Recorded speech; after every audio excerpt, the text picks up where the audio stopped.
Let's, yeah. As soon as we are live on the YouTube, we shall get started. Whoops. Okay.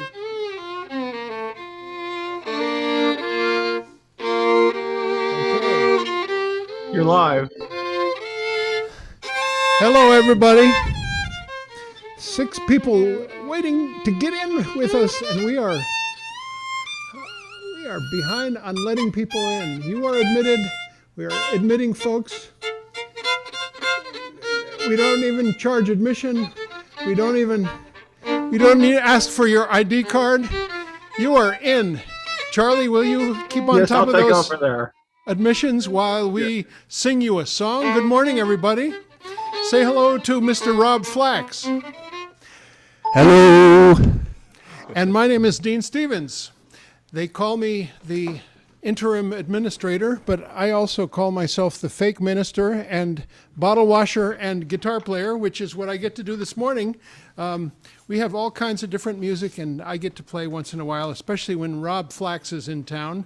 Actually, he lives in town, but when he's in the room. We're going to start out with a song written by the late, great Dave Carter.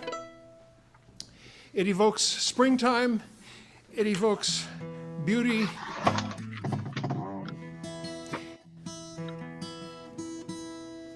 It evokes Mother Earth. It's called The Gentle Arms of Eden.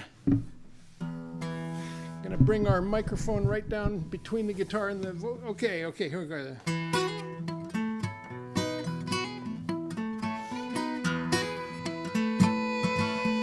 On a sleepy, endless ocean, when the world lay in a dream, there was rhythm in the splash and roll, but not a soul to sing. So the moon shone on the breakers, and the morning warmed the waves, till a single cell did jump and yell for joy, as though to say, hey, hey, this is my home. This is my only home. This is the only sacred ground that I have ever known.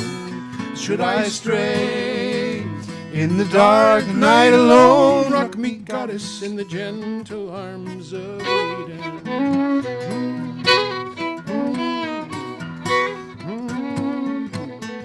Then the day shone bright and round her, till the one turned into two, and the two into 10,000 things, and the old things into new.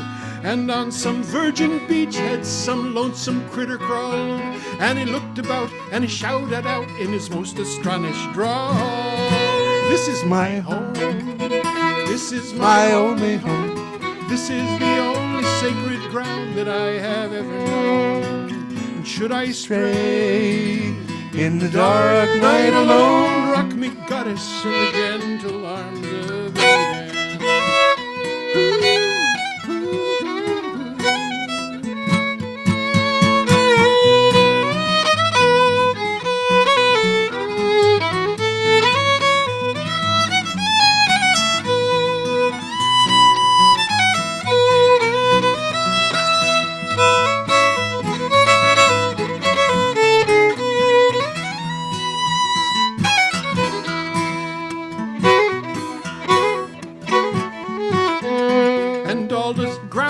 And the sky was carpet green, and the weary children of the wood went dancing in between, and the people sang rejoicing when the fields were glad with grain, this song of celebration from their cities on the plain.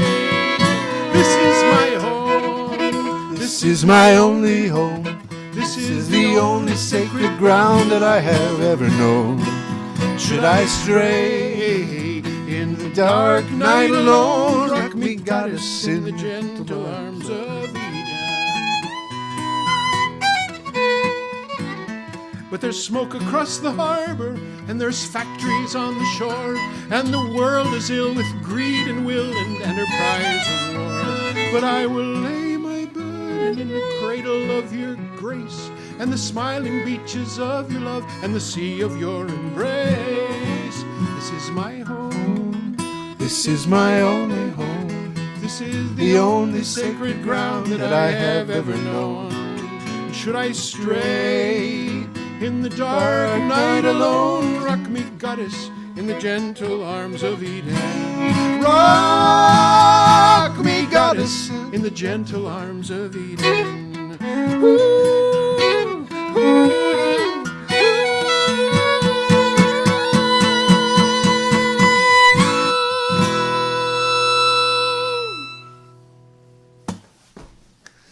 Good morning.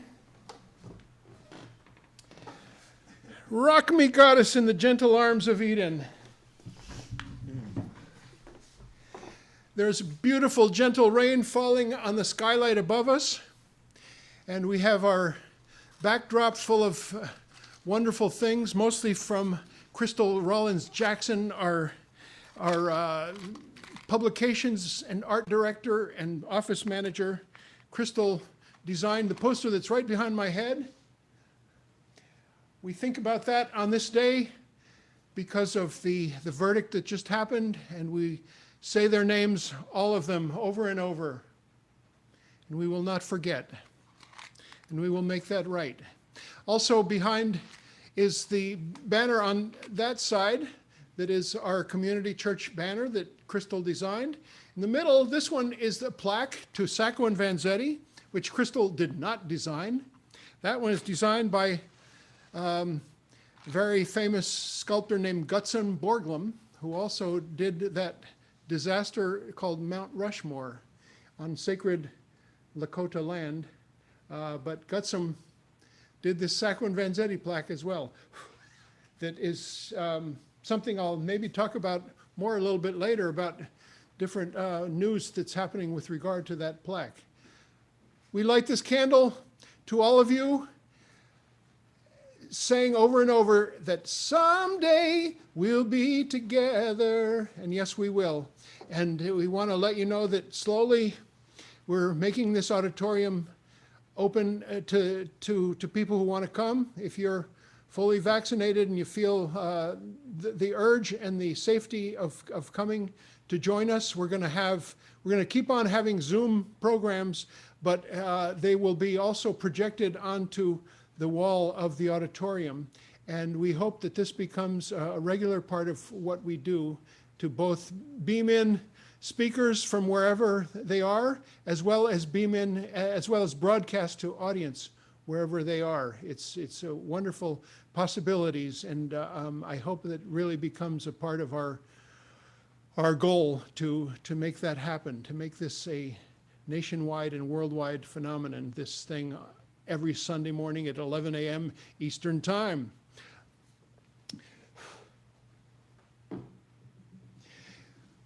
Well, we're thinking a lot about Community Church of Boston this morning because the topic this morning, the nearings, evoke the history of this place. We are 101 years old, and the nearings figured hugely in our history. Scott and Helen Nearing spoke here numerous times over the years. We haven't, unfortunately, found any recording of any of Scott's addresses. He was getting on in his years and past, right around when we started getting really serious about cassette recording our programs, and that happened in 81, 82 we started, and here in the auditorium, which is unused, we have our archives that are slowly becoming chronologized and ordered by year and by date in archival boxes. It's a wonderful thing, and slowly we are going to get around to digitizing starting with the most beloved and also the most well-known speakers like Chomsky and Zinn, and then there's the ones that won awards like Leonard Peltier and Rosa Parks and Cesar Chavez, on and on. It's quite an amazing thing to be here in the presence of these cassettes of the words of just heroic people in our history. I wanted to show you a couple of things. The first thing is, this is from 1953. This is kind of what Scott Nearing did when he came to Community Church. He would give 6 lectures in 3 nights. The course one was 6:30, and it was tuition $2.50, 1953, and the topic of one night actually it was one course was called America's Manifest Destiny, and the other was called Recovery and Discovery in West Europe. 1953, we're talking. Admission $2.50, and each night he would give two courses. One was at 6:30 p.m. and one was at 8:15 p.m. Each one different topic, different foundations of leadership, the home front, USA's shadow over Europe, NATO and other alliances, the key role of Germany, Britain muddles along, Asians and other colonials, enemies and other rivals, rags and tatters of empire, building the American empire, communism and West Europe. In case you're interested, I want to show you our pile of Scott and Helen Nearing books that we have in our library.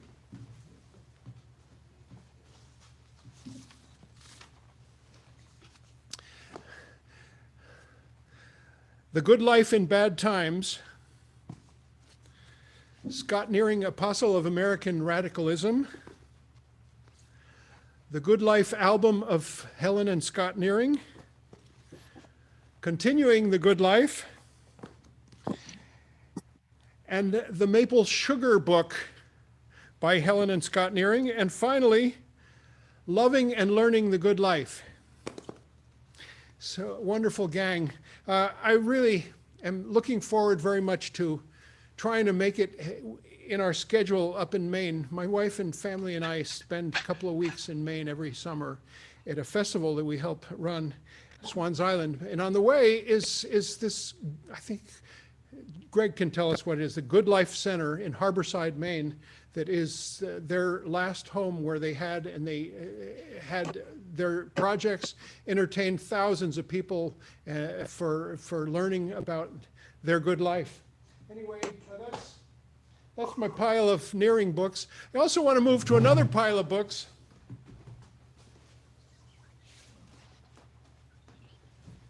Just by way of bringing you to the attention of a few things. This is called People Before Highways. The author is named Carolyn Crockett, and I tell you this because next week is our May Day celebration, and it's a reprise of a wonderful program by Judith Woodruff, one of our board members, and it features the artwork from the Wake Up the Earth Festival that happens right at this time of the year in Jamaica Plain.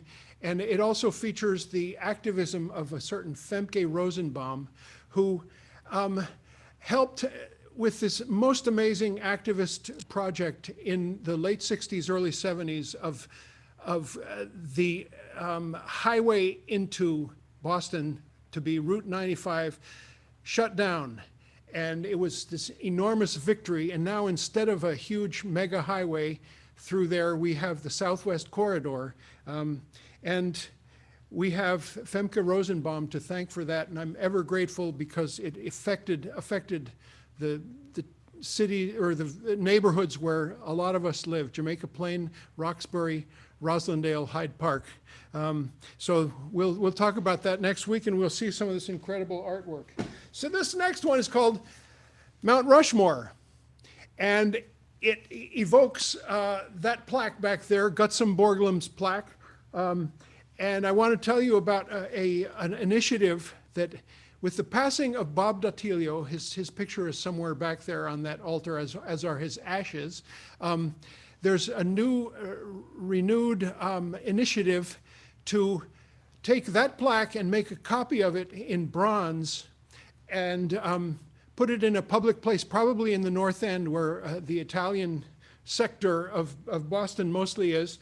And we're starting to work on a project of getting the city to give permission in a park in the North End to erect a copy of that plaque, and we're starting to talk about it. If you're interested in being involved in this organizing effort, give me a ring or send me an email, and I'll give you some of the details. Here's something I found in a thrift store. It's about Eugene V. Debs. He never spoke here. He should have, but we have a wonderful member of our congregation named Steve Kellerman, who is an authority on Eugene Debs, and he doesn't want to do Zooms. He just isn't into it. But as soon as he's back, I'm interested in finding out more about Eugene V. Debs. We also have these 3 books that came because we support Mumia Abu Jamal. This is called Murder Incorporated, and it's in 3 volumes. It's the writings of Mumia. And I mention this because Mumia just had heart surgery. And the description from the emails of what it's like for a prisoner to have a major surgery like that is pretty sad. And you know, they had to, I can't believe this, to make this big fuss about him not being chained while he was having heart surgery. It's just incredible. Anyway, these 3 books, we send out our prayers and our thoughts to Mumia and his family. Mumia received our Sacco Vanzetti Award in approximately 2005, and we have a recording of his comments. He sent them to us on a CD from prison in Pennsylvania. Finally, and then another song, and then we'll hear from our speaker. This is what I love to read from every week.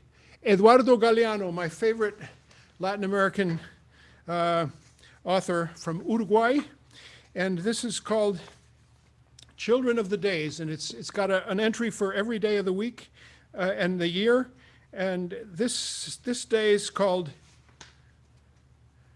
Don't Save Me, Please, April 25th. During this week in 1951, Mohammad Mossadegh was elected Prime Minister of Iran in a landslide. Mossadegh had promised to take back Iran's oil, which had been given to the British. But nationalizing oil could lead to the sort of chaos that helps the communists. So President Eisenhower gave the order to attack, and the United States saved Iran. The coup d'etat of 1953 put Mossadegh in prison, sent many of his followers to their graves, and gave 40% of the oil Mossadegh had nationalized to U.S. companies.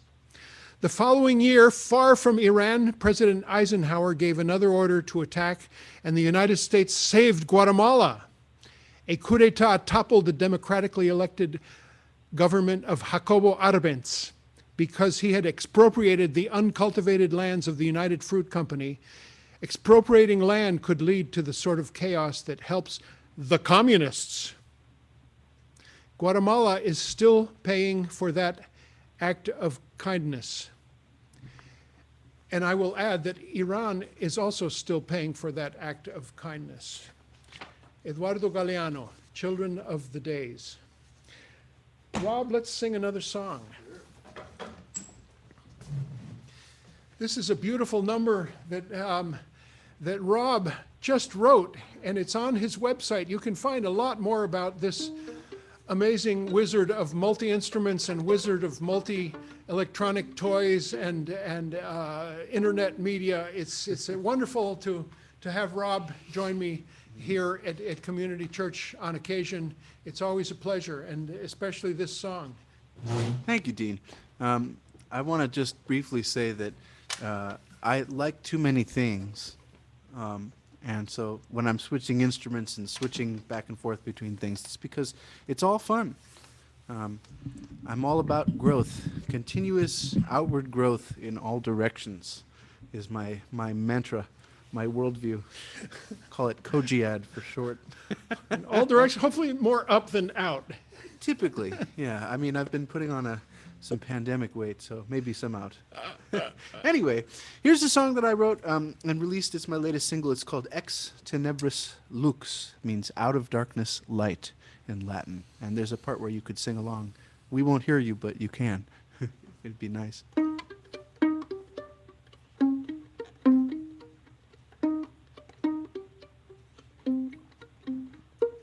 What do you do when your world is on fire? Do you just sit back and watch it burn?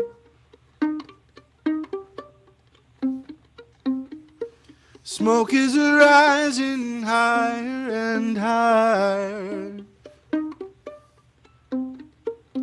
Are we past the point of no return? It's hard to see with ashes in your eyes, but we'll find a way. Oh, it must be there, 'cause out of darkness light, out of darkness light. This too shall pass, good and bad alike. Out of darkness light, out of darkness light.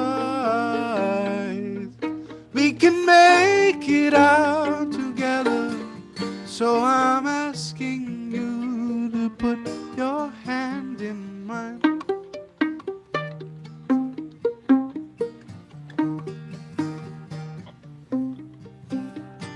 How can you breathe when the air has grown cold? The leaves have fallen from the trees. All the greens have turned to rotting golds, and the crops have withered from the freeze.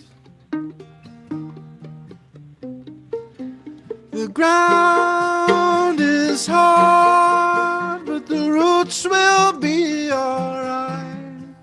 We can't see them now, but they must be there, 'cause out of darkness light, out of darkness light. This too shall pass, good and bad alike. Out of darkness light, out of darkness light. We can make it out together, so I'm asking you to put your hand in mine. Ooh,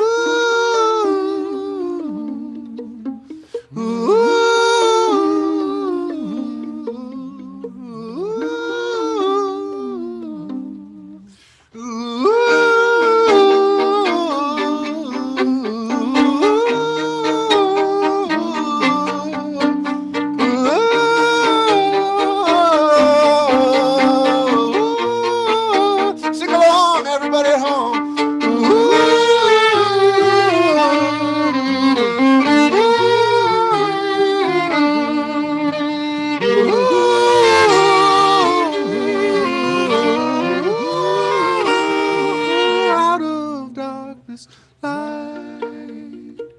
Out of darkness light.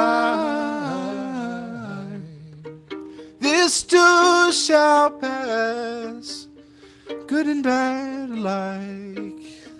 Out of darkness light, out of darkness light. We can make it out together, so I'm asking you to put your hand in mine.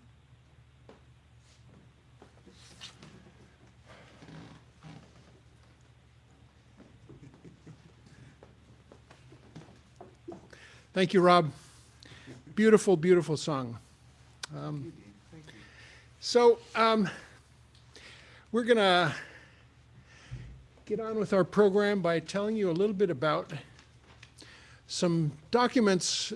The very first, earliest documents we find in the archives of this church are a whole bunch of clippings on opposition to World War I and also on support articles, newspaper articles about conscientious objectors in World War I, and different efforts at supporting those conscientious objectors who were suffering great persecution.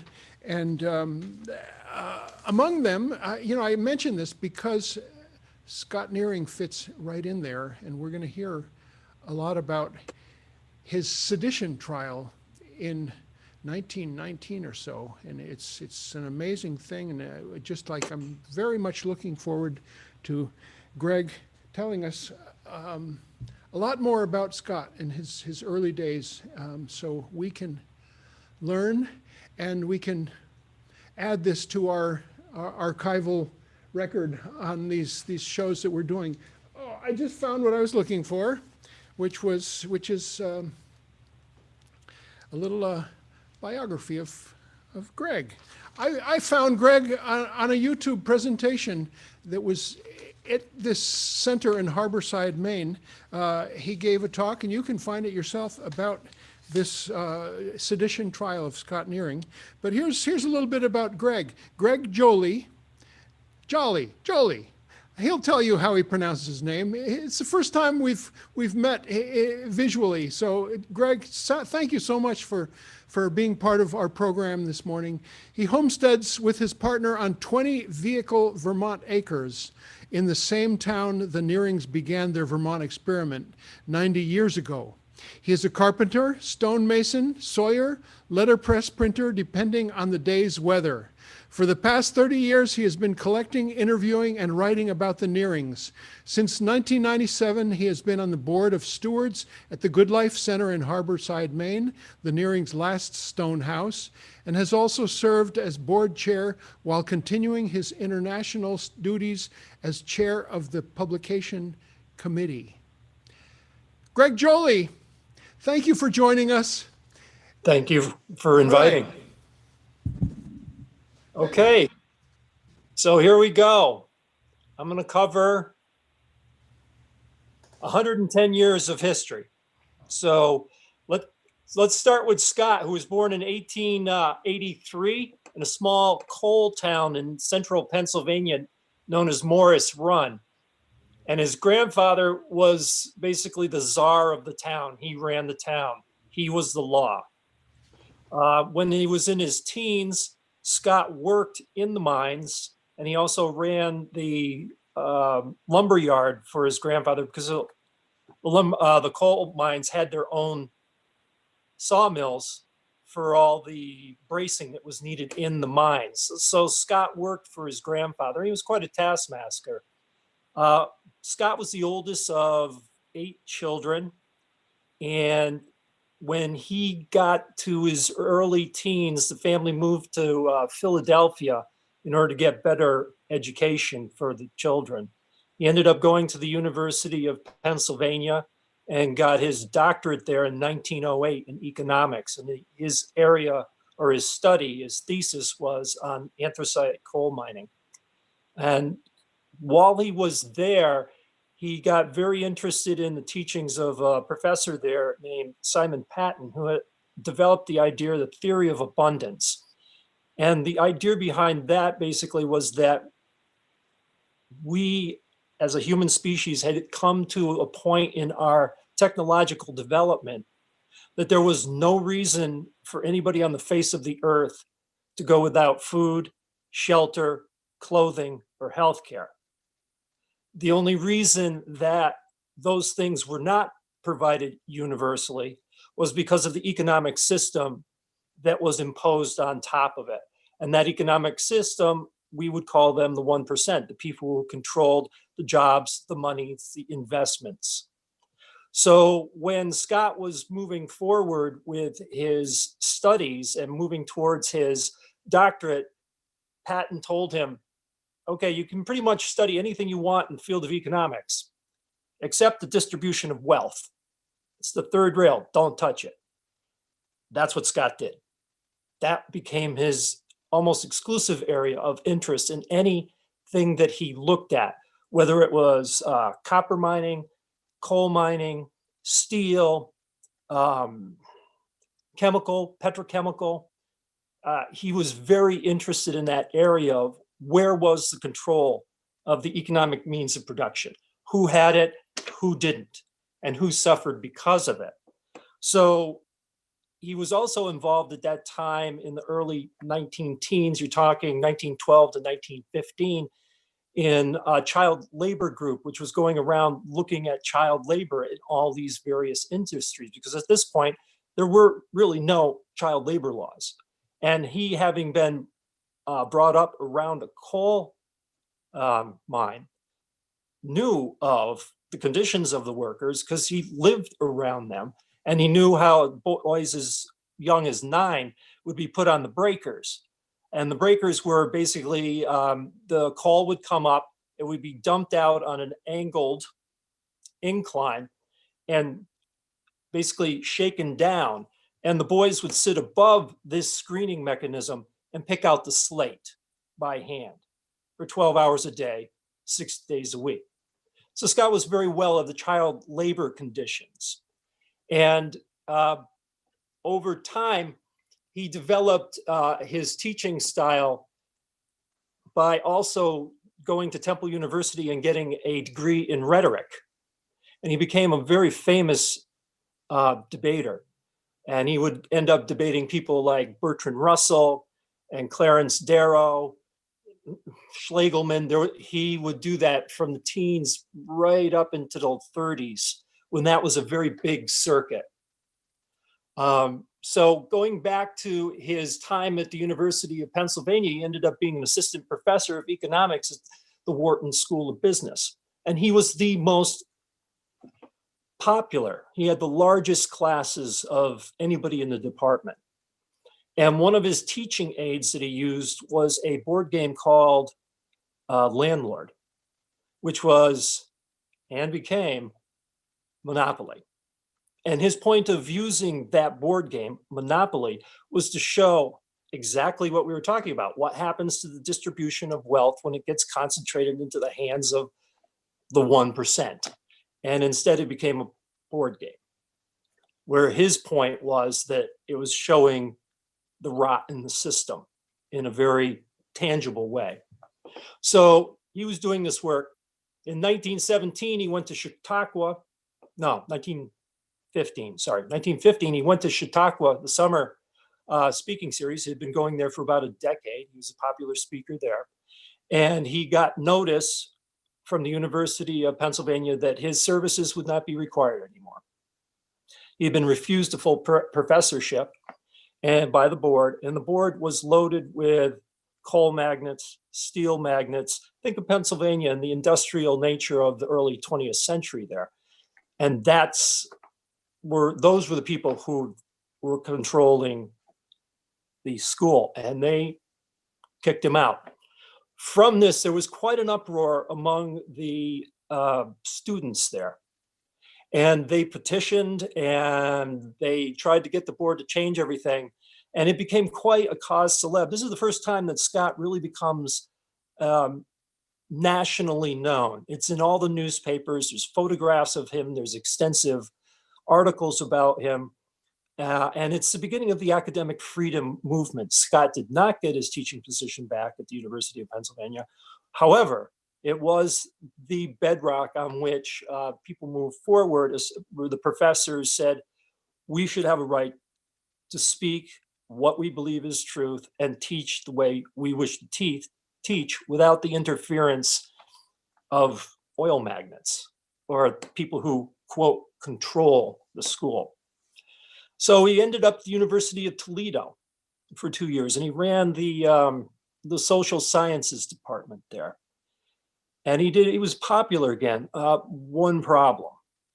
Woodrow Wilson in 1916 had campaigned for president and won on the pledge that he would not he had kept us out of the war, World War I.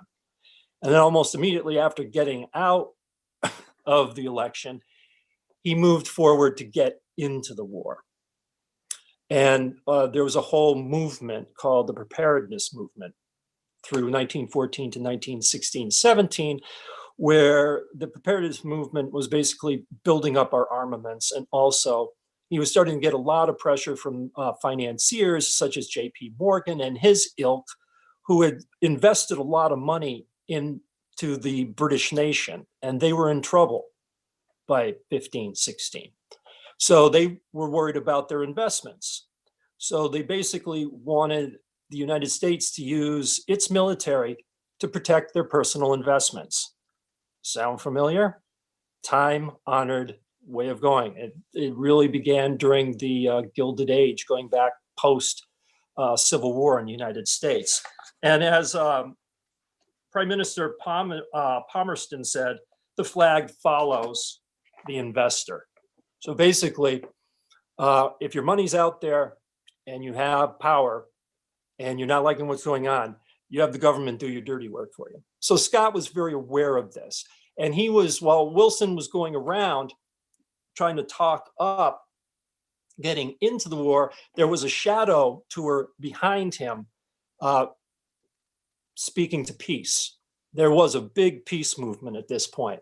Once we went into the war with a declaration that Wilson got from the Congress, then everything shifted. And this is the beginning of really a propaganda machine in the US government that was absolutely pro-military, pro-intervention, pro-war. It was called, and if you didn't support it, then you weren't, quote, 100% American. And that's where you started having COs, conscientious objectors during this time for various reasons. And in World War I, that was not allowed.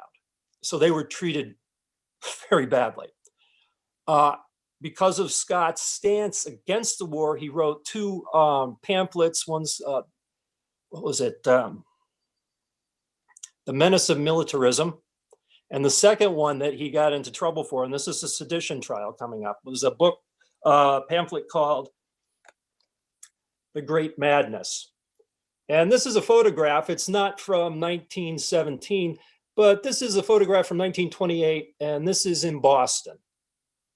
And he's being arrested because at that point he had a possibility of speaking at a hall. The hall was shut down on him for various reasons by the powers that be. And so he stood on top of a snowbank to give his lecture. And he was arrested. Scott was arrested many, many times in his life. Going back to 1917, when we're getting into the war, Scott loses his job at the University of Toledo because of his anti-war stance. And he writes that pamphlet, The Great Madness. And the federal government is not pleased with this. And his private residence is the first private residence that is raided by the federal government under the Sedition Act of 1917. It's raided in early 1918. And they haul away, Scott was a great collector of materials to write his books. Over his lifetime, he wrote 50 plus books, pamphlets, I have to say innumerable because I haven't found them all yet, well over 200 probably. He wrote for newspapers, for syndicated columns, under the labor press. So he was very, very, very productive. But with this pamphlet, The Great Madness, the government really went after him. They had gone on after Eugene Debs, put him in jail, sentenced to 25 years. They went after the masses, the Radical magazine.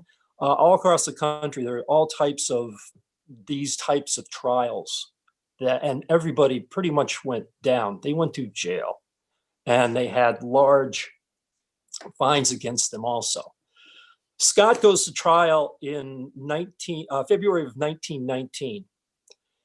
And basically the argument of the government against Scott is that if a service member, a man who's a sailor or a soldier, picked up this pamphlet, they would be anti-war. And therefore, Scott was guilty of sedition. And the way that the prosecution, the federal prosecution, argued their case was was with no witnesses. Their argumentation was Scott should have known that by simply writing the pamphlet, that its outcome would be anti-war stance. Scott's argument was, I present all this information as I see it, as a researcher, but I advise nobody of what they should do. The way the argument went in court, the prosecution said, we heard from a service member that a friend of his read the pamphlet and became anti-war. That's secondary evidence, and they don't even present the secondary person. They don't even get the primary person. They just said, we heard this through the grapevine. That's enough to convict Scott for sedition.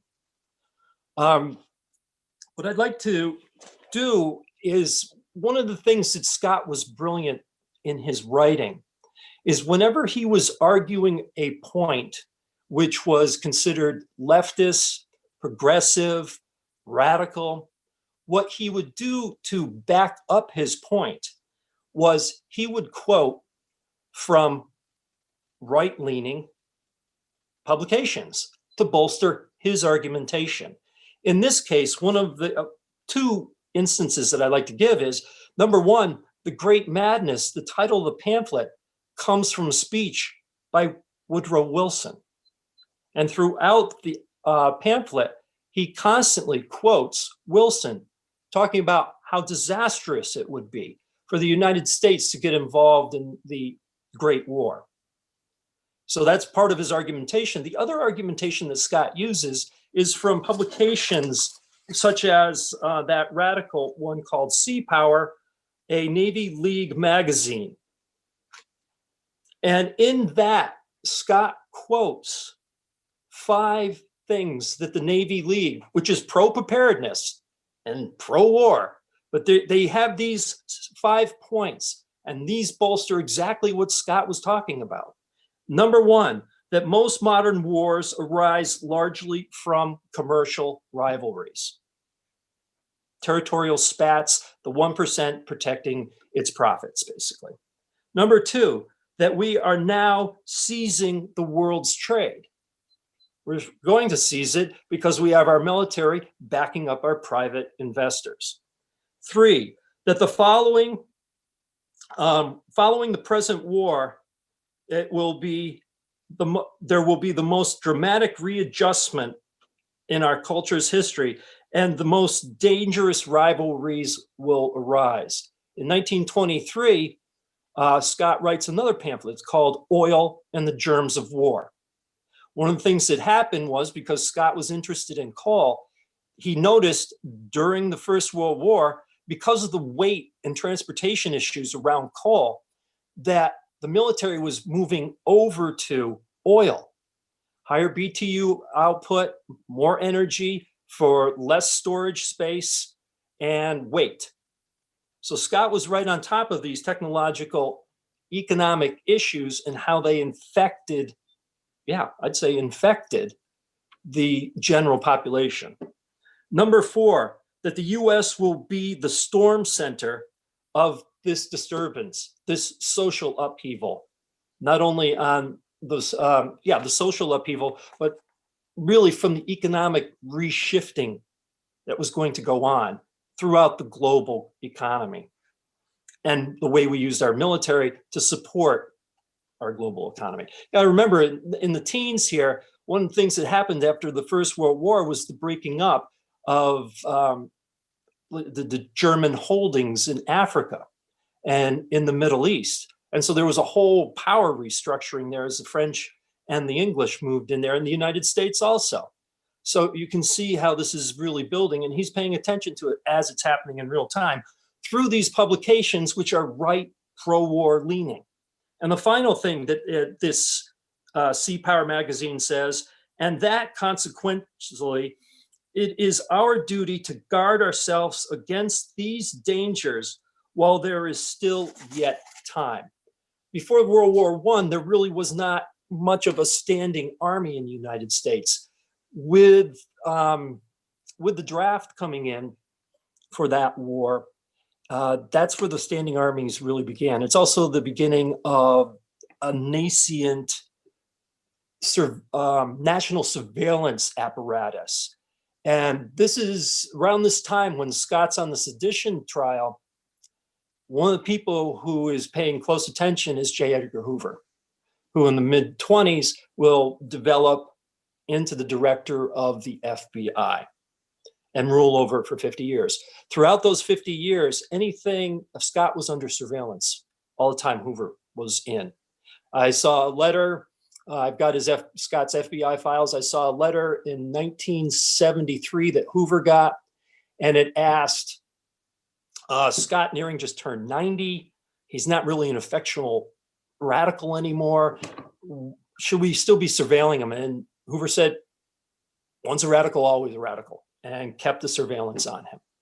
So going back to the Sedition Trial, so Scott was arguing, I presented information. My job as a teacher, and because he had seen what happened in all the other sedition trials in the United States, he was pretty 95% certain that he was going to jail. He had 2 small sons at this point. He was married. His academic career was basically in ruins. And yet what he decided while he was waiting to go on trial was to run for Congress in New York State. And the powers that be were so terrified that there was this upswelling after the war of radicalism that Scott would win. So they brought back LaGuardia from his pilot duties in Italy to run a fusion ticket against Scott of Democrat and Republican. LaGuardia did, of course, win, but that's in the middle of Scott being under indictment for sedition. He goes and does that. And he looked at his trial just the way he looked at that campaign, as an educational process.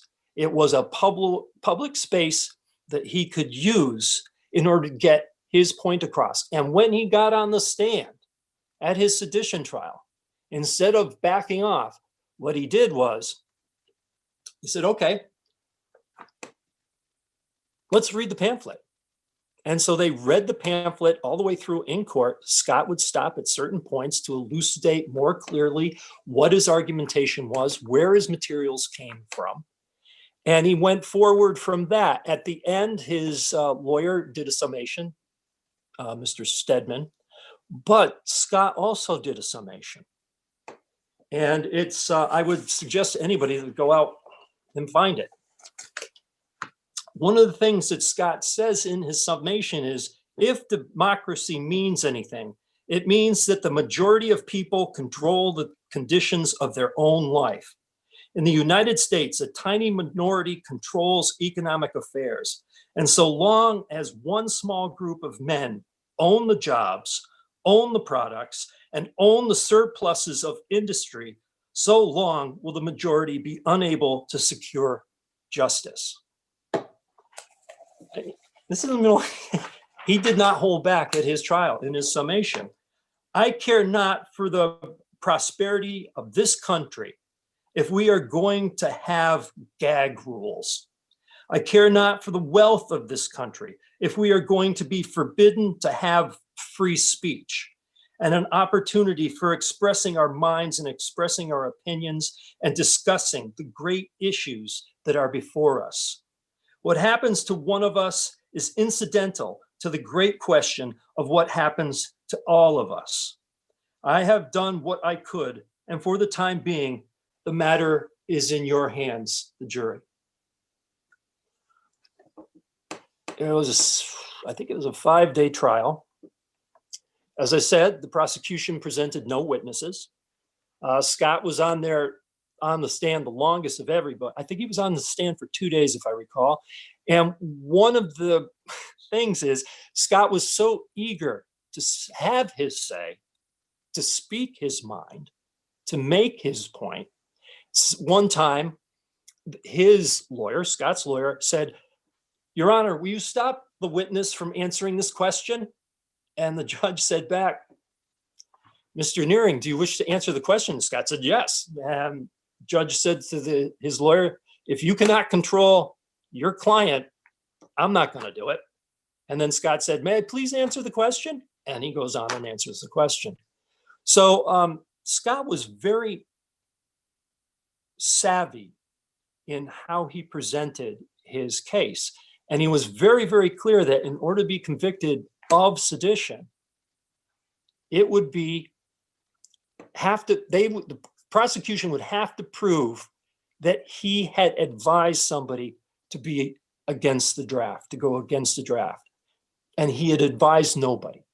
He said, "This is information that I gleaned from these sources, which are your side. They're military, they're federal, they're pro-preparedness, they're pro-war.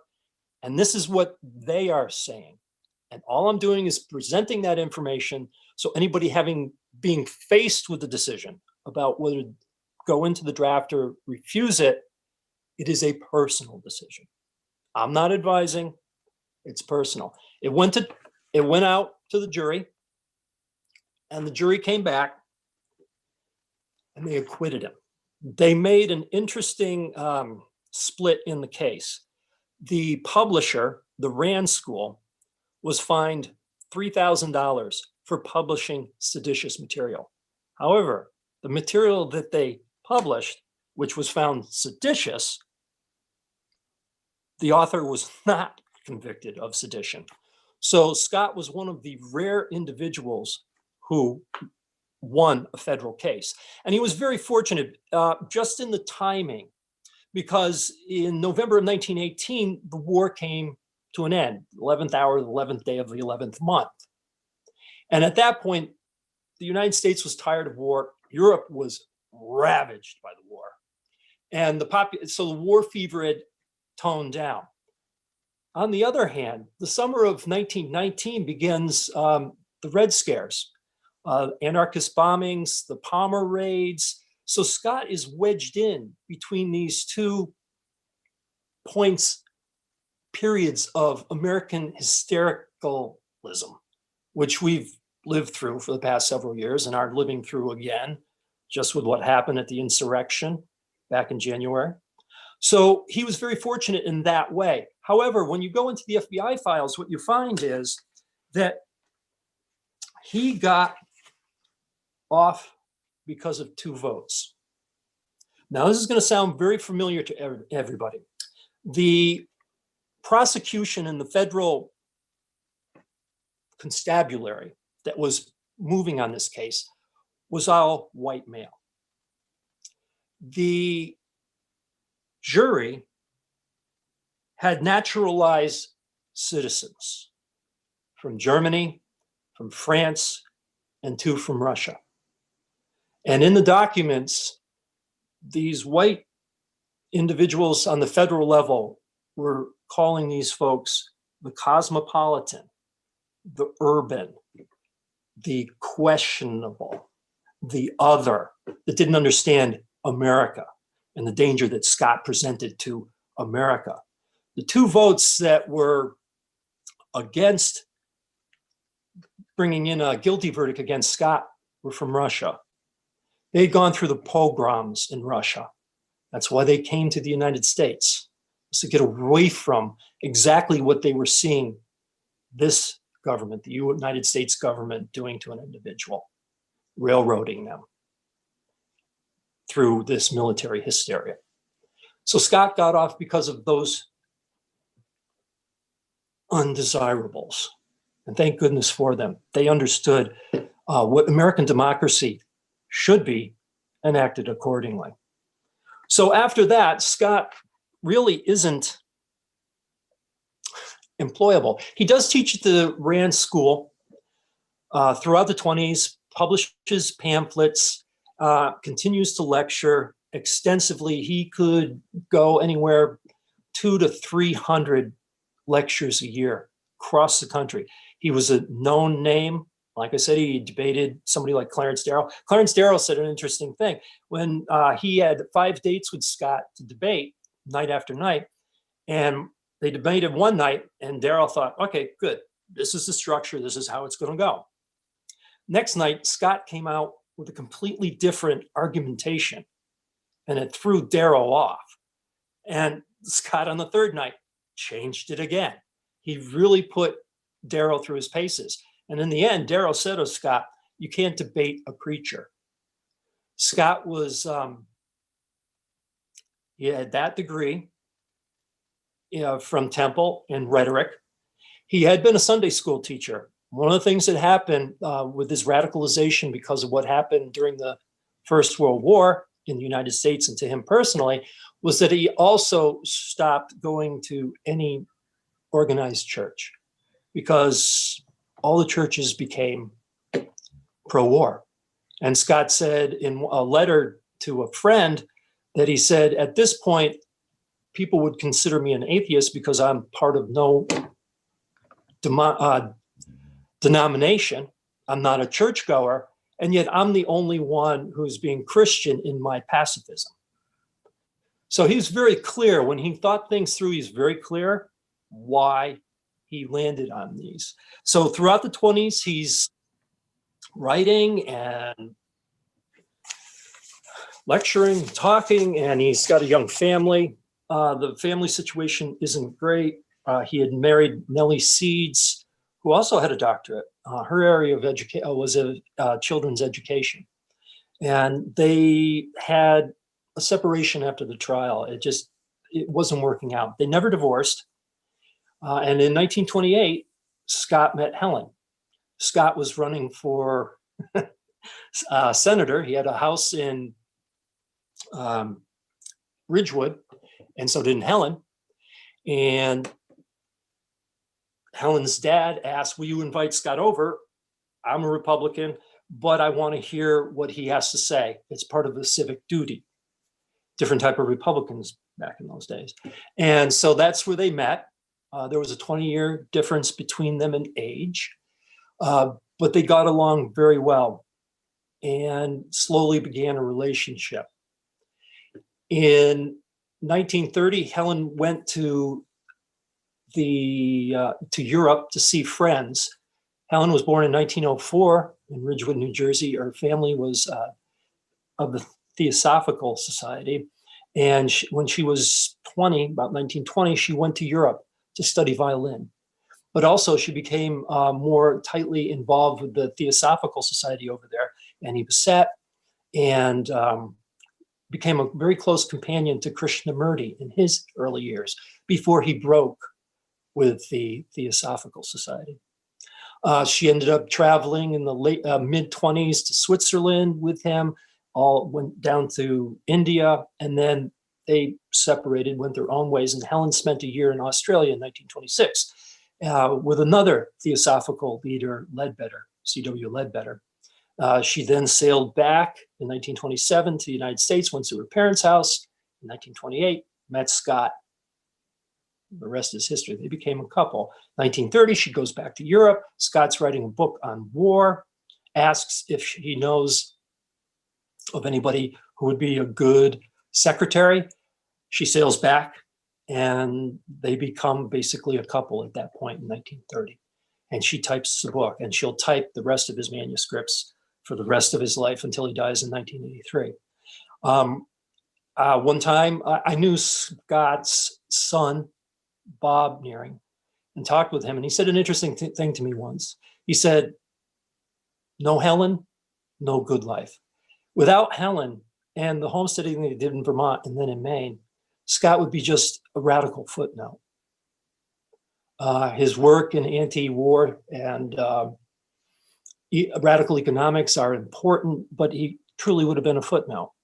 So 1931 is the depth of the Depression. And they're living in New York City, down on the east side, fifth floor walk up. And Scott and Helen decide they want to move to the country. And I'm still haven't quite figured out how they landed in Vermont, but they did. They landed here in Jamaica. in 1931, they bought their first piece of land. And because they were not legally a couple, they bought chunks of land individually. Helen bought a chunk, Scott bought a chunk. Over time, within 3 years, they had bought about 950 acres. And their idea was to make money up here. Originally was to have this type of acreage was to log it progressively over time and sell it for pulpwood, which makes sense for a writer. Where does paper come from? Pulpwood. But then that first spring they were there, they saw a house burning down across the way. So they ran down to help put it out and discovered maple syrup making. They had never seen it before. And so over the next 20 years, they developed a maple syrup business, and it was extremely successful. That's how they made their money. And that's where they also started to use the flag method, slip form method of stone building for all their buildings up here. They ended up building 30 structures, but the most famous is the stone house. And that was Helen's house. And that was quite the project. This is a photo of it here. It's still there. It's only had 3 owners since they left in 1952. And that's where they really developed not only the slip form method of building, they also really honed their skills in gardening. And the other thing that was happening is from November until about late February, Scott would be on the road across the country giving lectures, and Helen would be home base. And he'd write books on the road and pamphlets on the road. He'd send her back the transcript. She would type it up. He'd correct it, send it back. She would type up the final copy. And then Helen was the one who'd go to the printers and get these things, these self-published books and pamphlets. She was the one who did all that legwork and figured out the design and how many copies and all the mailings. So she was an industry in and of herself. And she was also very important in the maple sugaring. This is one of my favorite photos of her. That's a big arch right there that she's firing. That's a 6x16 pan. They had 2 of those. They had a mile of tubing to go up into the woods to bring out. And this was back in the days when tubing was metal, not the plastic you see anymore these days. And they would do up to 4,000 buckets. And when you have a hard run, you got to empty those twice a day.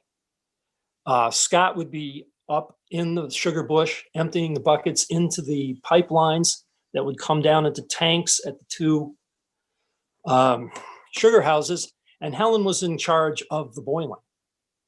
And then they developed from that, they'd further render this down later, the maple syrup liquid, down into sugars, and they would pour it into various molds, and they'd have pitcher packs. So one would be Bunny and the Heather. So you'd have a bunny and then some with the cellophane underneath, or Starry Night after the Van Gogh, where it would be swirling, have stars with a tree. So they had all these forms and pitcher packs, and they were very, very successful with this. And that's how they really supported themselves in their building projects. About 1950 was when they finally tarred the Route 30 here, Route 100, all the way from Brattleboro to Manchester. And that really opened up easy access from New York City. Now you had a tarred road all the way from New York City, all the way up into the mountains. And the climate of the area really changed. During World War II, a lot of conscientious objectors had moved into the area. After the war, a lot of them moved out, and then the ski industry started to be developed. And Scott saw what was happening. He's an economist. He watches trends. And he really felt that the ski culture was not one that was going to be conducive to the type of simple life that they wanted to lead. And that's when they found the land up in Harborside, Maine. And they moved up there in 1951.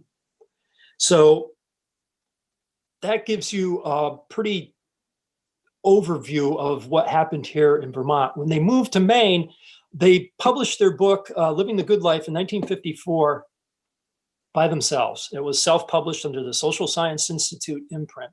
And they kept it in print until 1970. And in 1970, with Counterculture, it was taken up by Schocken and published. And it became quite a bestseller. And the Nearings became the, what would you call them, grandparents, godparents of the Back to the Land movement. And people would visit them from all across the country, all around the world, because at that point they were still traveling. You know, they went to India, they went to Europe, they went to Japan. Every winter they would travel somewhere, do lecture tours. So they were constantly on the move and basically preaching their ideas around radical self-subsistence, radical economics, radical politics. This is what they were labeled as. In fact, when Goldwater came out with his Conscience of a Conservative in the 60s, Scott responded with Conscience of a Radical, which was his principled statement of what a radical is and how you live in the world makes a difference. That's not quite right. How you live in the world is truly the expression of your philosophy, of your conscience. If you say one thing and you do another, then you've got bifurcation. It doesn't work. So Scott was very strong on that point. And so let's go back to Living the Good Life when it was published in 1954. And remember I told you about how Scott would use the government's observations against itself in the Sedition Trial. Well, one of the interesting sections in there was Scott had been organic gardening back in 1908 at a place called Arden, Delaware, which was a single tax community. And so he was very interested. The beginning of the organic movement started in England. So he had a friend who was going to England, and he asked this friend to get any books he could on organic gardening. So Scott goes back to 1908 with organic gardening. In this 19, a business magazine. So the way he used his information was very facile. If somebody was going to corner, you've got a radical idea and you're only listening to A's. No, he took the Financial Times. He took the Economist. He took Forbes magazine. They had multiple subscriptions to radical and right, left, all the way down the line, because Scott was a researcher. And so they lived up in Maine from 1951 onwards. And Helen is just so integral to this, because really when the book comes out in 70 from Schocken, all of a sudden they're getting 3, 4, 5,000 people a year visiting them. And they were very welcoming. And they came from a culture of the early 20th century is when people come to your house, it's a salon. You open your house up to them, you talk, you speak with them. And in many cases, if they were there, people were around for lunch, Helen was cooking for all these people. So it was quite a project. And Scott was, let's just say, less socially tolerant of people using his time. So Helen was the one who took up a lot of the burden of the interpersonal relationships, because Scott would just walk away. If he was doing something, he was doing something. Whereas Helen would stop and talk with people and tour them with the house and whatnot. So in 1971 or so, they came back for a visit to Vermont. At that point, the original Vermont house had been turned into a ski rental, Scott the Prescient. And it was trashed. It was awful. I mean, the basement was full of garbage. People just open up a trapdoor and throw their garbage in there for years. It broke Helen's heart. And she decided she wanted a sister house up in Maine. And so in their 70s and 90s, they began building the second stone house. They started it, I believe it was in 1973, clearing and whatnot. And they were in the house by 1976. And that's the house where Scott ended up dying in the living room in 1983, just a few weeks past his 100th birthday. So that's kind of a Nantucket sleigh ride about the Nearings. And the one other thing I would like to point out to people is just going back to 1928 when Scott and Helen met. So there's a romance there, which is really develops over time. But one of the books that Scott is writing at that point, which is published in 1929, is Black America. What he did, several years ago, I got a call from the Schomburg down in New York, and they said, oh, what we would like to do, if it's possible, is reprint all the photographs in the book. I'm like, yeah, we're honored. Any way we can get this work out there, that's great. And I said, but I have a question for you. Why are you choosing this book? They said, well, it's very interesting. What most of the studies are from south to north, the Great Migration. What Scott did was he went across. He went from Virginia to Oklahoma. It's a cross section that wasn't done before. And he also did it with the help of the NAACP, which in 1928, 29 is very interesting for a white academic to be interested in this area. And what Scott speaks to is what was called then and still gets called the race problem. And he said, in a nutshell, here's the race problem. Whites, white supremacy. That's the problem. And that he also said, emancipation must come from the exploited, not from the exploiter. The exploiter will never give it to you. Bits and pieces, what's comfortable for the powers that be, you'll get that. But true emancipation comes from the exploited. And so that was a very powerful message at that point of saying to Black America, you're the ones who are going to free yourselves. And what the whites have to do is get out of your way and stop the suppression. They got to clean up their own act and stop it. So, on that note, I don't even know what time it is. I can talk for a long time on the Nearings. They're absolutely fascinating, century plus of amazing people. And I thank you so much. I know that Scott probably spoke at the Boston Community Church in your inaugural year and did for decades afterwards. So thank you very much. Greg, the thanks are straight back at you. By the mic. Same here, likewise, big time, big time. Yeah, good, good. Really amazing. We're gonna sing one last song and then we'll have Q&A. And I hope to get to extend it. A lot of people want to talk to you and give your observations. Okay. We need to do one little thing, which is this is our. Dean, you got to be closer to the mic. Here is our collection basket. Sorry, I can't bring it to each one of your houses today, but it's here. And we're going to put the church's address. I've put my check in here. The church's address in the chat, and you can send a check, or you can go to our website and contribute through credit card or PayPal. Okay, that's done. Now we're going to do a song, Rob and I. This is very favorite of Reverend Jason Lydon, who is our minister for 8 years. The song is written by David Tamulevich, and it's called Simple Faith. Simple Faith. Hey. Oh, that one. Yeah. Fiddle, I believe.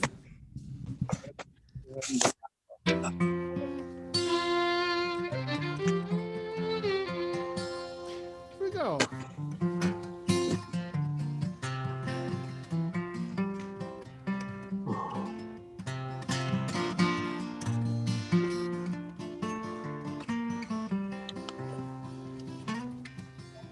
Oops, I'm sorry. I'm on the wrong capo. Shame on me, sorry.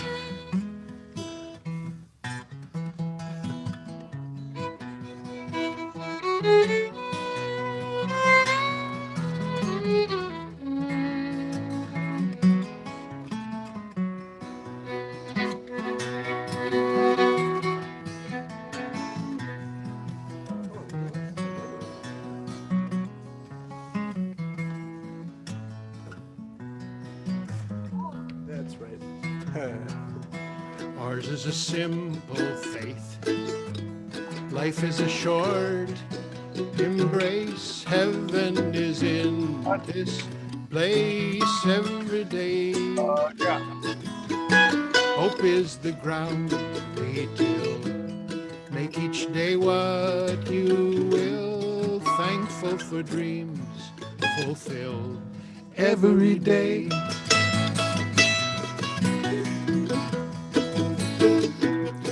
There is no hell to fear, no judgment day drawing near. Trust that inner voice you hear every day. Life's not a goal or a race. It's about heart and faith and living a life of grace every day.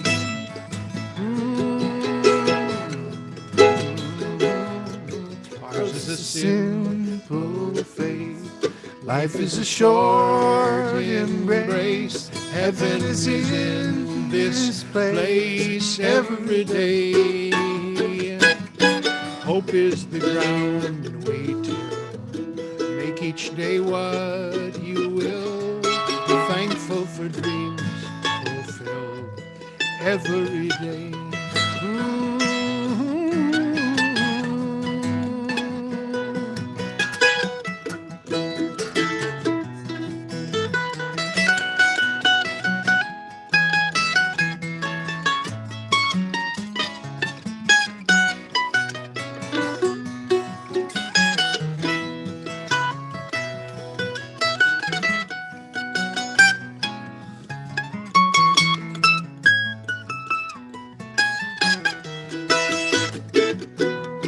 Trust is an open hand, making an honest stand, rooted here in the land every day. Full for dreams fulfilled every day. 2, 3, 4. Heaven, oh heaven is in this place every day, every day, every day, every day.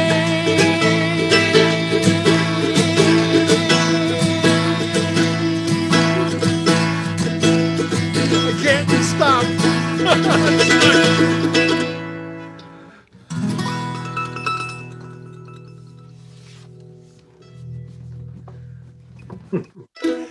Hey, I want to show off this new guitar I just got. It's made out of bamboo. It's called a Luna. I traded it for one that I wasn't playing anymore, and it sounds great and it plays great, especially if you're right next to this great player named Rob Flax. Thank you, Rob Flax, for being with us today. My pleasure. Hey, before we start the Q&A, I just started going through this binder.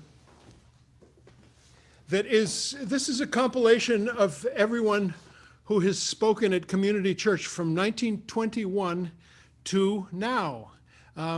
We found it from 21 to 60. It was in the archive, and we since then I compiled the rest of it, and it goes all the way to now. But here's I went through it and put little pieces of paper in the Scott Nearing sections.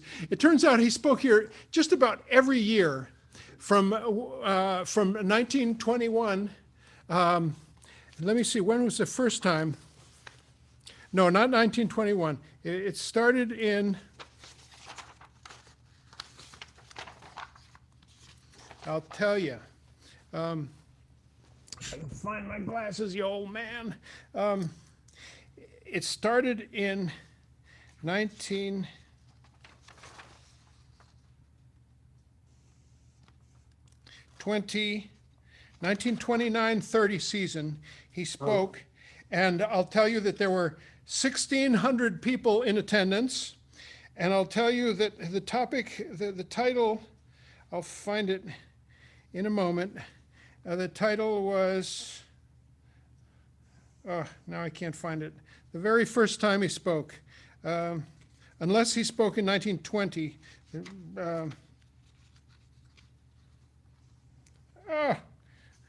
I put one of these in every one, and now I can't find Scott Nearing. Here it is.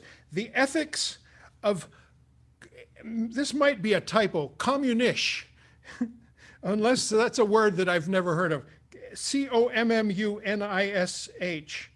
I think it might be the ethics of communism.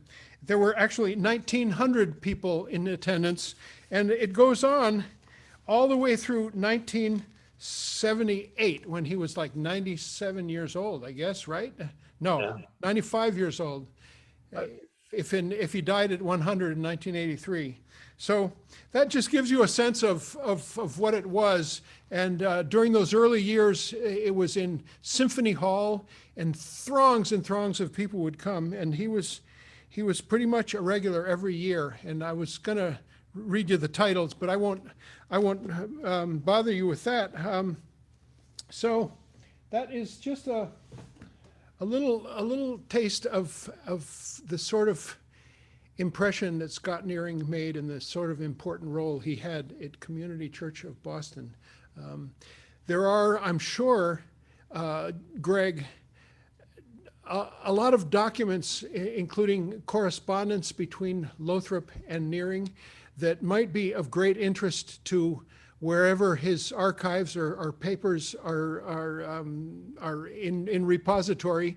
And our archives are kind of in disarray, but we've been paying more attention to them lately, and they're all spread out on an unused fifth floor that we have, and we're trying to give them the love and the attention that they deserve. And I would like to be in touch with whoever is the archivist in charge to share this with them.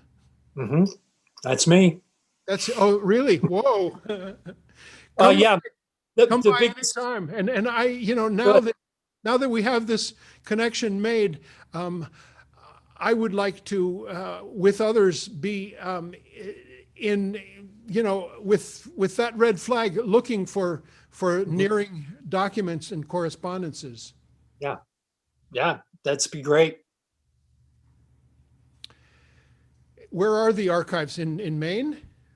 There's several, but the closest one to you is the Thoreau Institute down in Lincoln. Okay. And they have a large selection of Scott Nearing's personal papers and letters. That would probably be one of the best places. And BU has a collection, and Swarthmore has a collection. Wow. Okay. So, folks, since we've been both music and MC this morning, which I invite anyone interested in sharing the job of MC of this event, especially when I'm playing with Rob or with somebody else. We'd love to have questions in the chat. Let's see. This is the first time. Here's Mary Lynn Kramer says the following: what was Scott's relationship like with Paul Maddock, another resident of the Vermont community and author of the book Marx and Keynes? Mm-hmm. Google his many writings. Yeah, Paul was a German radical. He was in Berlin during the First World War. He was around Rosa Luxemburg. And he ended up getting out for various reasons after the failure of the German Revolution after the First World War. And he came to the United States, and he was a toolmaker. Scott and he did not get along philosophically at all when it came to communism, because unfortunately, Scott was pro-Stalinist for a long time. There was an authoritarian streak to Scott. and Paul was much more left-leaning. There were a lot of anarchists actually in the valley, and so I think Paul leaned more in that type of direction. So they didn't get along. And it's interesting because Paul Maddox Jr. still has the Maddox place in Pikes Falls. So the family's still here. Here's another question from Shay, Lily, and Paul. How can we awaken people today to the extraordinary story of the Nearings and their vital messages for our times? That's what we're doing right now, a little bit, as best we can. Yeah, one thing that we've done up at the Good Life Center is we have, in the tradition of the Nearings, the Monday night meetings. They run from June until late September usually. Each Monday night we have a speaker. And the Nearings used to do that, and basically whoever came could present on their area of interest and specialty. So we have ecologists, economists, peace activists, all sorts of people. And over the past 5 years, we've filmed them and put them on YouTube so people can access that way. And that, Dean, that's where you saw me, was on our website. That was one of the speeches I gave in the great room up there. As to how do we get people to listen, I hate something that always bothers me is when how do we get the young people to fix up everything that we messed up? My point is, it's our responsibility to take care of the young people and to get the message across as best we can. And there is quite a movement out there around land communities. There's a few up here in Vermont where there's a communal aspect of getting land so that people can live off of it, start small businesses such as bakeries or potteries, or even now with the technology that's out there, some people can do editing from home and all that type of stuff, but they're doing it within a more community setting. And I think that's where some of the excitement is. So that's kind of my answer. Next question from Mr. Leonard Lerman down in New York. Scott Nearing is one of the interviewees in the movie Reds, but not very clearly identified. What did he say? So the whole point behind Reds was that Scott knew John Reed. And they really wanted, basically, there are other witnesses. They're called witnesses in the film. There are other witnesses who are interviewed, and they're talking about the personal life and the strife and the relationship between John, and I forget her name. I'm sorry for that. Louise Bryant. There you go. And Scott basically refused to talk about anything that was personal. You want to talk about the movement? You want to talk about peace? You want to talk about the People's Council? You want to talk about anti-war activity? I'll talk to you about that. If you're here just to dig up dirt on people, none of your business. Mm-hmm. So they were kind of at 6s and 7s going up and interviewing him. Did he have a good relationship with John Reed and with Emma Goldman? I've never see Emma. Emma was an anarchist, and in the in the 20s, when Scott would go out and speak on communism, the halls would be loaded with anarchists, and they would heckle him very severely. So I think they all knew each other because of the nature of the radical movement. But there were so many splinters all over the place that I haven't seen a personal relationship between them. But in 1944, Scott did write a book called United World, and it was his prescription about how worldism is what he called it. And what it comes down to is he has this idea. There was a decentralist movement during the 30s, and his idea that he came down was this confederation of local political units confederating together on a national level. And you start listening to it, and it does have bits and pieces of the anarchist thought about self-local determination. Greg, I wanted to ask you about 3 people that Scott interacted with, or probably interacted with. Well, you mentioned Clarence Darrow. I'd love to know what they debated on, what subject. You had said they, and also, did he have a relationship with Elizabeth Gurley Flynn or with Corliss Lamont in the ACLU?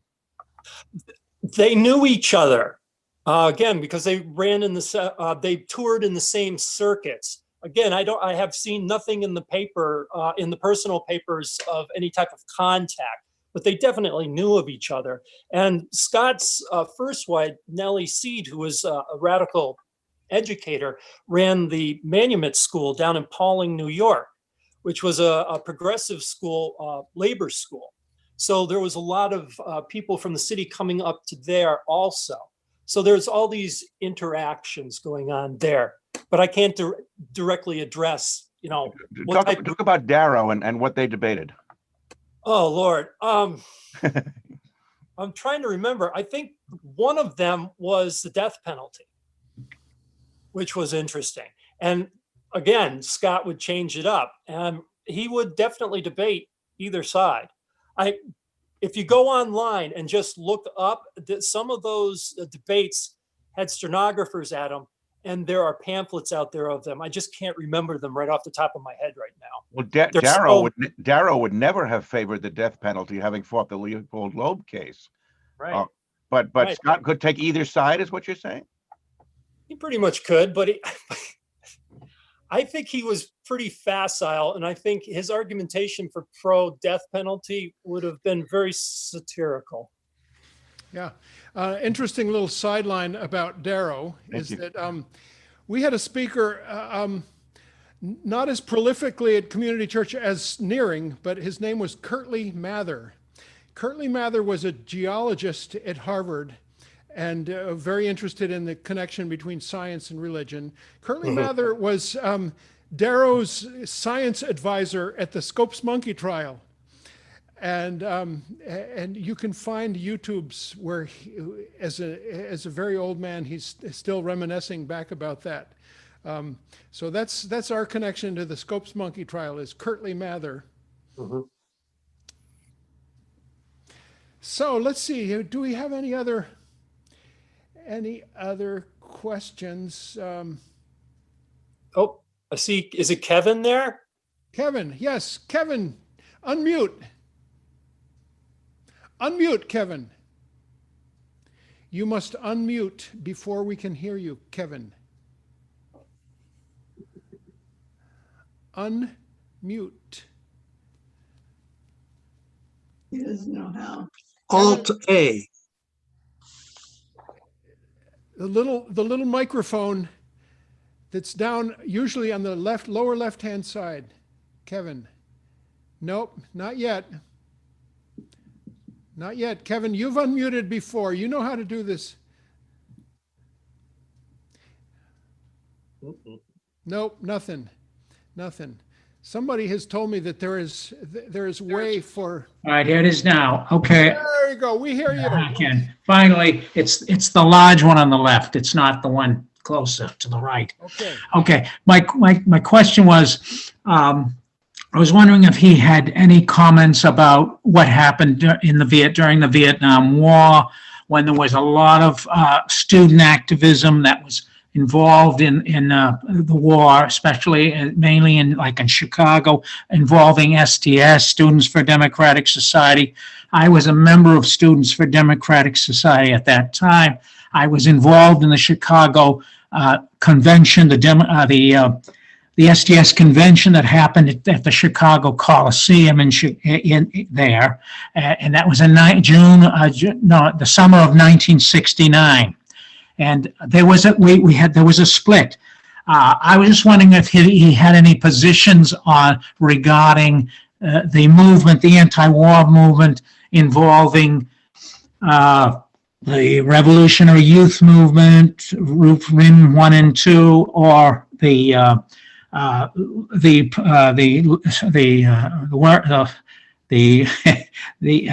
I'm trying to think, the Worker Student Alliance that was supported, they supported the Progressive Labor Party, of which I was a friend of Progressive Labor. So that was my idea, is how, did he have any views about them? Yeah, so let's go. So the Vietnam War is our war only when we get into the 60s. Scott was watching this war develop out of the dividing up of empire after the Second World War, most especially with the French intervention in 54.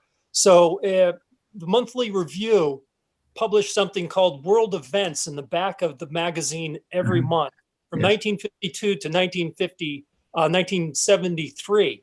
And Scott would have 4 or 5 pages to go over the current events of the day that were concerning him. So in 54, he's really watching what's happening to the French. By at the end of the Eisenhower administration, he's really getting concerned about what's happening, the way the Americans are starting to, as our front against communism, moving into Southeast Asia. By the time the anti-war activity comes along, he's very excited about it because it's some of the most active, progressive, and strong protests he's seen against war since pre-World War I. He didn't want to get involved with it. He felt he had retired from the public space, as he would call it, but he was very excited by what he was seeing the youth doing. Thank you. Let's see. Oh, I see Charlie. Charlie. Yeah, Alan here when you get a second too. Okay, let's start with Charlie. I was wondering if he wrote much about the end of World War I. I've always been meaning to research it more. As my understanding is that Germany was really not militarily defeated, but what prompted the end of World War I was really the serious threat of a revolution in Germany, and the ruling classes on both sides said that's worse than the war. Yeah, and the other thing to consider is you have the Russian Revolution in 1917, Exactly. and then that turned into a civil war that was basically the empire powers in the United States sending troops into that war and supporting the whites. So you have that whole conflagration going on at the same time. The Germans thought they were going to be save themselves by sending Lenin to Moscow.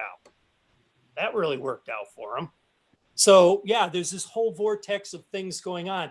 And Scott just basically felt that really the reason why the war was fought was over financial issues and control of resources. And so that the Germans basically needed to capitulate, get a peace in order to save what they could of their economic interests. That's the way Scott would argue it.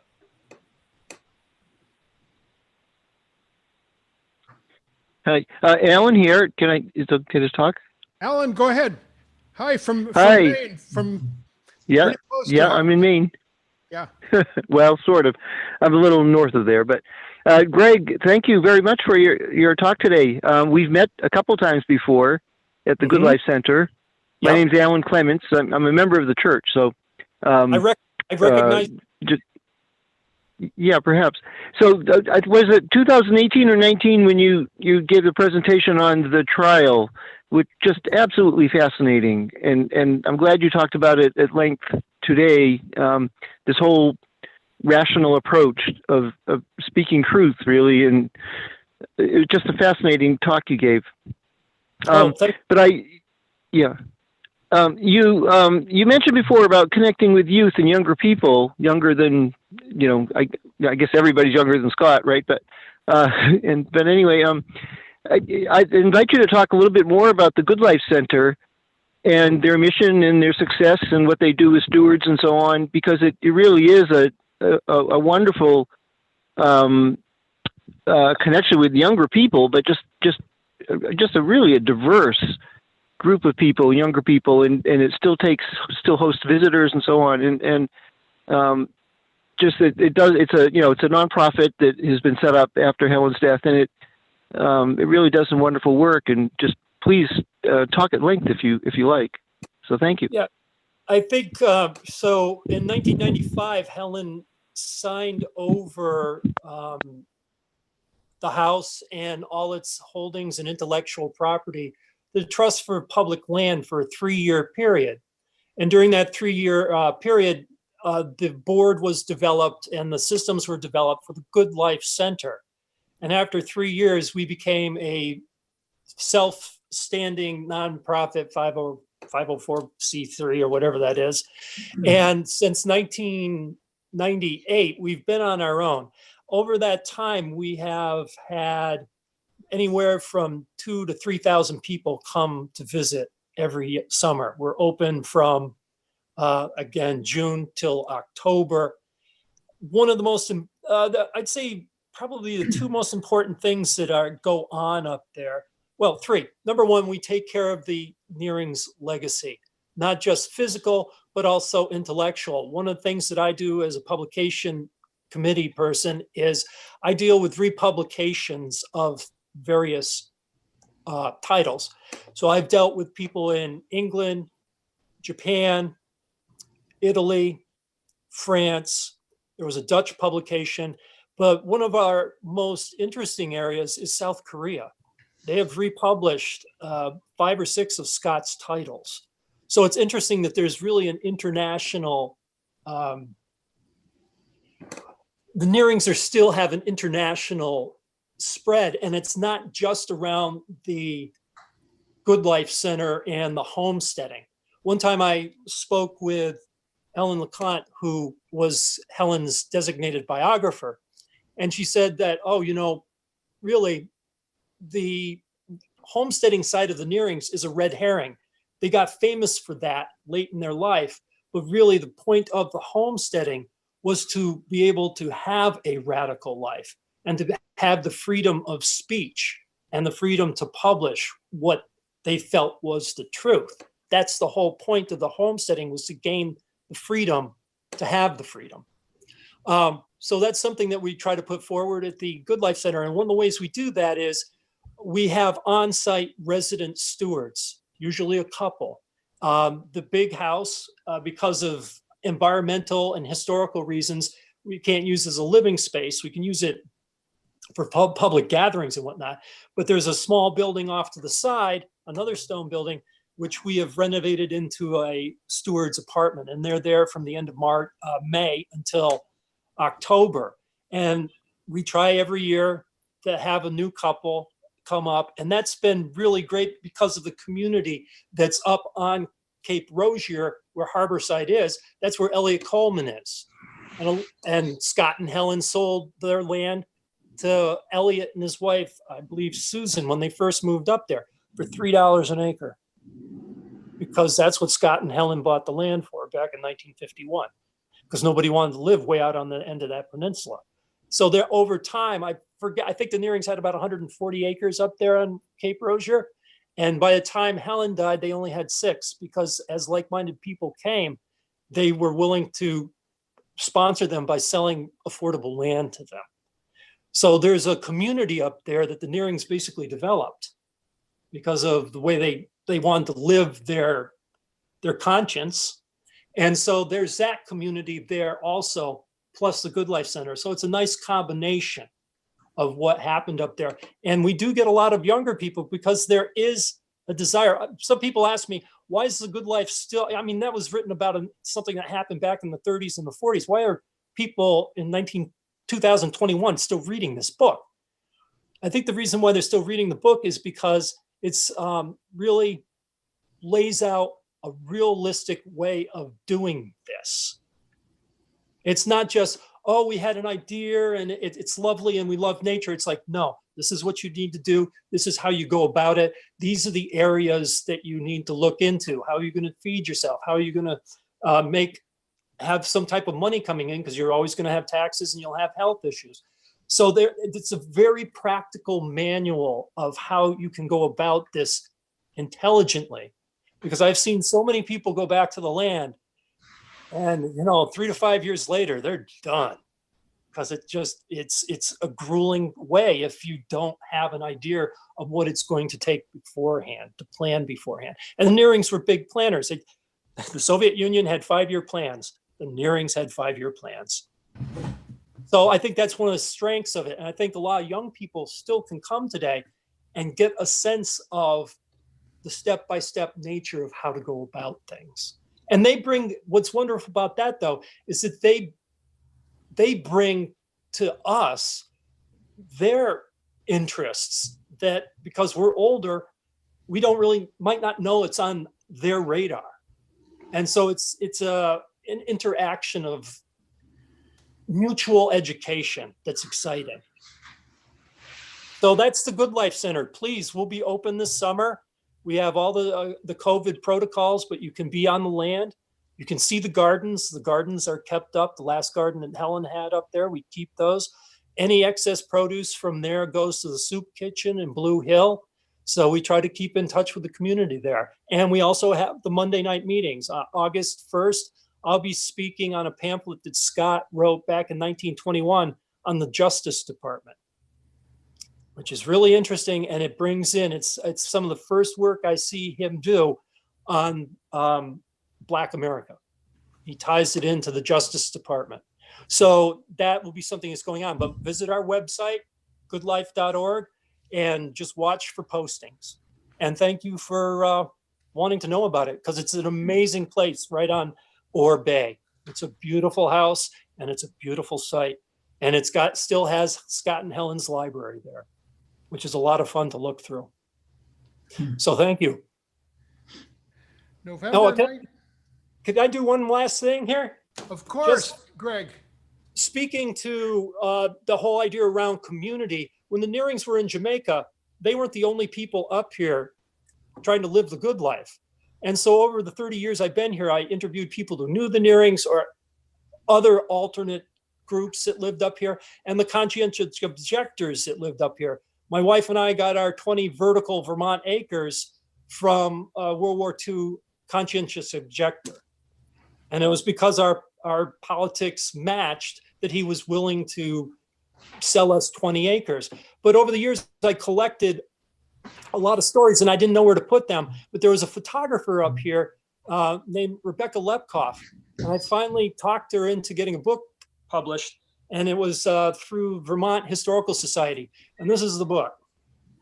It's called Almost Utopia. And it's full of her amazing photographs of all the individuals who lived up here in these various communities. That family right there, that was Lowell Nave's family, and he was a CO who was at the Danbury, Connecticut prison all through the war, went on hunger strikes. He was an anarchist. He was force-fed. There's a hell of a story there. There was Hilltop with the Jacobs family. So this whole book, I did the text for it, just tells the story of everybody else in the community as well as the Nearings, because the Nearings always were about community. So it's a nice bringing together, and the photographs just bring the time and the people very forward. Here's a few more.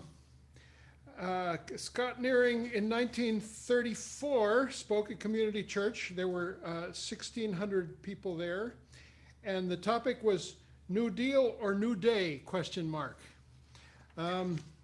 Here we go to 1936. Scott Nearing, 1,800 people in presence. The topic was, the title was Social Science and the Social Engineer. He was paid a fee of $100, and the collection at Symphony Hall garnered $230.32. Don't forget the 32 cents. In 1935, Scott Nearing spoke March 1st, The Price of Prosperity. 1,700 people were in attendance. I could go on for a long time, but I think it's time to wrap up and say thank you very much, Greg. It's just been really great to hear from you, and your passion for the legacy of Scott and Helen just shines like a star. And so again, we thank you so much, and thank you everybody for joining us. Don't forget, I want to also do one more thing and recognize a new and wonderful friend who is on this Zoom call. Her name is Jacqueline Royce, and I'm wanting to just thank Jacqueline for a whole lot of help that she has sent community churches' way, both in the form of financial help, both from her as well as other members of the Back Bay Neighborhood Association's Green Committee. Thanks in part to them, we are in the beginning of an installation of an entire new heating and air conditioning system for this building. We have the installation started. We have all kinds of gear and mess from pipes that are being run and units that are being installed. It's a wonderful thing, and we hope this is just the beginning of our turning this building in Copley Square into a state-of-the-art model for the city of Boston as far as energy efficiency. This is the replacement of an oil boiler with electric heat pumps. And I want to thank Jacqueline and all of you for joining us here on the Zoom. There was 25 people at the top, and another similar number on the YouTube live stream. Thank you again, Rob Flax. Everybody, thanks to Rob Flax for joining us. Next week is Judith Woodruff, a program about the green and red of May Day, or the red and green of May Day, with a whole bunch of really wonderful images from the Wake Up the Earth Festival. It's a beautiful program. We've done it before. We want to do it again so we can do it justice as far as making a presentation on our YouTube live stream. Check out the YouTube channel. It's called Community Church of Boston Official. We have a whole mess of really wonderful programs. You get to fast forward the boring churchy parts and go straight to the meat of the thing and save yourself all that time. It's got a lot of really great things. So check it out and see you next Sunday. We've got a bunch of new programs coming in for May and June. The one that comes to mind the best is Stephen Donziger, June 27th. He's the lawyer who took on Chevron and won a huge settlement for Native people in the Amazon of Ecuador, and is now being harassed and bullied by Chevron and Chevron's ownership of the New York court system. Stephen Donziger and many other programs. Check out our website. And we thank you, and we leave you with a little song that goes like this. Give light, and people will find a way. Give light, and people will find a way. Give light, and people will find a way. People will find a way, I do believe. Stand together, and people will find a way. Stand together, and people will find a way. Stand together, and people will find a way. People will find a way, I do believe. Share hope, and people will find a way. Share hope, and people will find a way. Share hope, and people will find a way. People will find a way, I do believe, I do believe. People will find a way, I do believe, I do believe. Thank you all. Keep in touch, give a call, make progress. Talk to you again soon. Love you. Thank you, Greg. Thank you, Rob. Thank you. And we declare the meeting once again for another week over till we meet again.